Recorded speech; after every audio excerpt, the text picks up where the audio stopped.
فرش التراب يضمني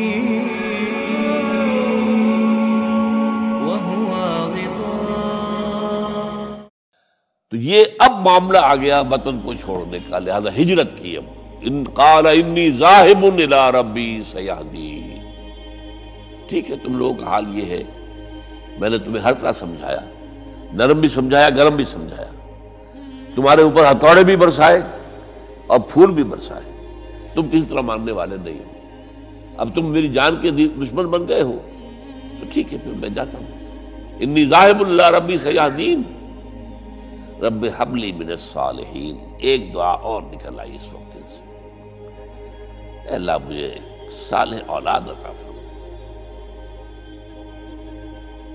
80 برس سے تجاوز ہو چکی تھی عمر، اولاد نہیں تھی، اور اللہ نے اسماعیل کا تھا بیٹا دے دیا. اب اللہ تعالیٰ نے حکم دیا ہاجرہ اور اپنے اس بیٹے کو لے جاؤ اور جاؤ وہاں بواد غیر ذی زرع، جاؤ وہاں حجاز کی اس وادی کے اندر، وادی غیر ذی زرع، وہاں ان کو چھوڑو. اب یہ امتحان دیکھیے، توکل کا امتحان. حضرت ابراہیم لے آئے، کوئی متنفس نہیں، کوئی گھاس تک پیدا نہیں ہو رہی. وہ درخت کا ہونا تو اور بڑی بات ہے کہ کھجور کا درخت ہو یا کوئی اور درخت ہو. پانی نہیں، پانی کا ایک مشکیزہ تھا ابراہیم کے پاس، وہ چھوڑ دیا. کچھ کھجوریں تھیں وہ دے دی اور چلے. حاجرہ پوچھتی ہے ہمیں کس کے بعد سارے چھوڑ کے جا رہے ہیں؟ کہنے لگے اللہ کے. یہ ہے توکل، اللہ کا حکم ہے. دعائیں مانگ مانگ کر رب ہب لی من الصالحین فبشرناہ بغلام حلیم.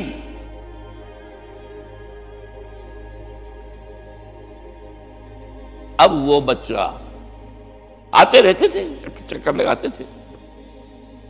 فلما بلغ معه السعی، جب وہ بچہ اسماعیل ان کے ساتھ بھاگنے دوڑنے کے قابل ہو گیا، کاموں میں ہاتھ بٹا رہا ہے، 13 برس کی عمر ہو گئی ہے، نوجوان. اب اندازہ کیجئے 100 برس کی عمر، بوڑھا آدمی، اولاد اب تک ہوئی نہیں تھی. ایک اولاد مانگ مانگ کر دعا سے اللہ سے لی ہے. اب آخری امتحان آتا، اس سے آگے کوئی امتحان نہیں. اس بوڑھے شخص کی نخل تمنا ہری ہو رہی تھی اپنے بیٹے کو دیکھ کر. فلما بلغ معه السعی قال یا بنی انی اری فی المنام انی اذبحک فانظر ماذا تری. کہتے ہیں حضرت ابراہیم بیٹے، میں مسلسل دیکھ رہا ہوں خواب میں کہ میں تمہیں ذبح کر رہا ہوں. تو دیکھو، غور کرو، تمہاری رائے کیا ہے؟ نبی کا خواب بھی وہی ہوتا ہے، اس میں کوئی شیطنت جو ہے، کوئی شیاطین جن و انس کی کوئی مداخلت نہیں ہو سکتی. پھر یہ کہ پے بپے 3 دن یا بنی انی اری فی المنام انی اذبحک فانظر ماذا تری. اب جواب سنیے، وہ حلیم. یا ابت افعل ما تؤمر ستجدنی انشاءاللہ من الصابرین. ابا جان کر گزریے جو آپ کو حکم ہو رہا ہے. تومر ابرتا نہیں، تومر حکم ہو رہا ہے. جب 3 دفعہ آپ کو یہ حکم ہو گیا اللہ کی طرف سے تو پھر دیر کاہے پہ؟ یا ابت افعل ما تؤمر ستجدنی انشاءاللہ من الصابرین. آپ مجھے انشاءاللہ صابر پائیں گے. یہ وہ صابر اور حلیم ہونے کی شان ہے، جان دینے کے لیے تیار. اب یہاں بھی دیکھیے کہ یہودیوں نے اتنی تحریفیں کی ہیں. وہ ذبیح اللہ حضرت اسحاق کو کہتے ہیں. یہ بعد میں حضرت اسحاق پیدا ہوئے، 13 سال بعد، 100 برس کی جب عمر تھی حضرت ابراہیم کی تب ہوئے.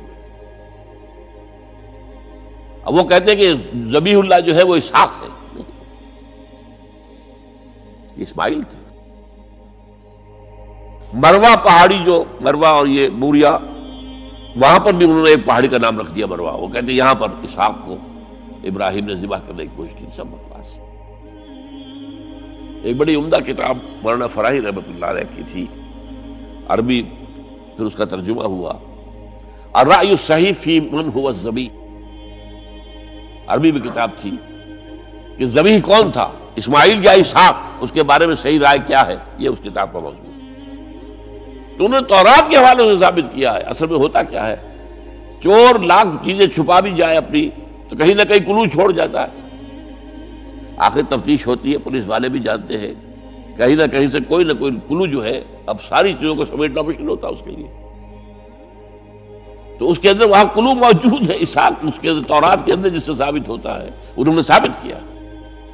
الرأی الصحیح فی من هو الذبیح، اس کا میں نے ترجمہ شائع کیا تھا جب میں نے ابتدا کی ہے لاہور میں آ کر اپنے کام کی 1965 میں، تو دارالاشاعت اسلامیہ میں نے قائم کیا تھا اپنا ایک دارالاشاعت پبلشنگ ہاؤس، اس سے وہ کتاب شائع کی تھی میں نے، اب بھی وہ چھپتی ہے، اب وہ اور پبلشر ہیں ان کے، وہ چھاپ رہے ہیں۔ بہرحال تو حضرت اسماعیل جو ہے وہ ذبیح اللہ ہے، اللہ نے جب لٹا دیا، فلما اسلما وتلہ للجبین، اب یہاں پر ذرا نوٹ کیجئے، اسلما، جب دونوں نے اسلام کا مظاہرہ کیا، وہ جو میں نے کہا تسلیم، سر تسلیم خم ہے جو مزاج یار میں آئے، بوڑھا باپ چھری لے کر تیار ہو گیا ہے اور جوان بیٹا گردن ڈال کر، بس صرف ایک احتیاط کی ہے کہ پیشانی کے بل لٹایا ہے تاکہ چہرہ سامنے نہ رہے، اتنی بات،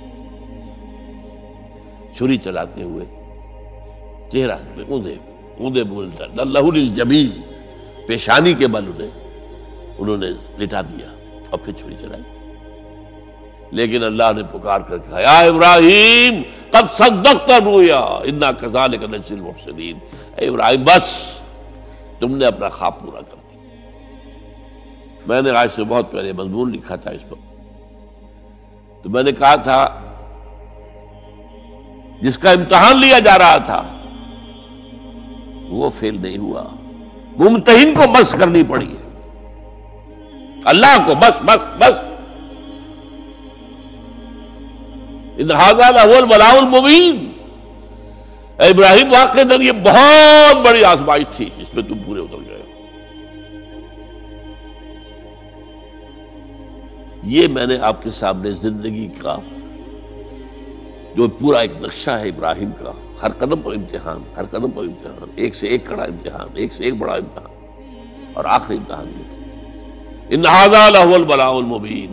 جب ممتحن یہ کہتے بھائی بات تم بہت مشکل، پرچہ واقعی میں نے بہت مشکل سیٹ کیا تھا، کمال ہے تم نے بہت عمدہ حل کیا، تو اس سے بڑی شاباش کیا ہوگی؟ لیکن اس کے ساتھ یہ ہے کہ اب اگلا موضوع آ رہا ہے میرا، جہاں تک تو معاملہ آ گیا، یہ قربانی جو ہے اس کو پھر ہمیشہ کے لیے اب سنت ابراہیم کے طور پر جا باقی رکھا گیا، عین اس وقت جنت سے ایک میڈا ان کی جگہ آ گیا،